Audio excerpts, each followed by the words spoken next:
Hi, so this is my third interaction with Candy, and I still haven't touched her, and I did not touch her all this session. But can you see how she walks up to me there? And once I look at her directly or face my body directly, she breaks off to the side and can't look at me directly and walks sideways. And so she's still exhibiting some of that behavior that we saw in our second interaction. And so this time I am doing the same thing. I'm just standing with her.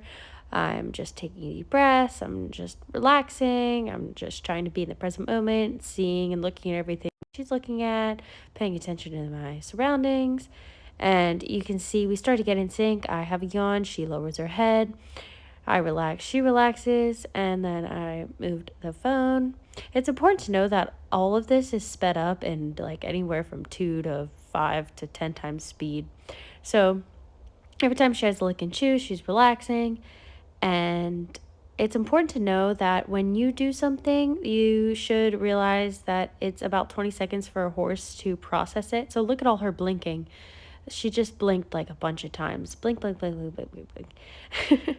Which is a good sign because when a horse doesn't blink, it's not good. And she just had a whole bunch of blinks. And this is just us looking all around. She took a step towards me, and she's very investigative with her nose, but she's really turning her head away from me, exhibiting this same behavior.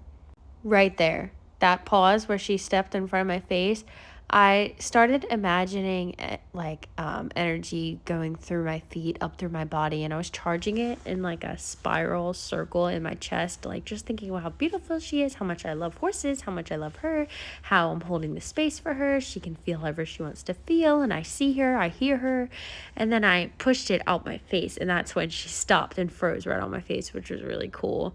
And I explained to my aunt when I was doing later on, and she said it was Reiki. I got the idea from reading this Buddha book and just started doing it, and apparently it's Reiki.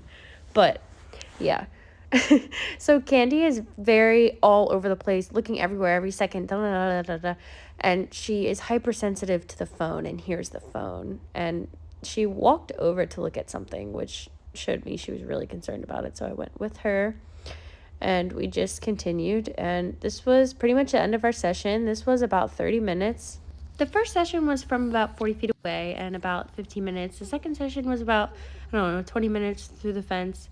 And the next session, this session, the third session, is when I entered the fence. And I only did this because I felt it deep down that it was acceptable and she wanted it. But any other horse, I could have waited months or a year. It just really depends on the horse.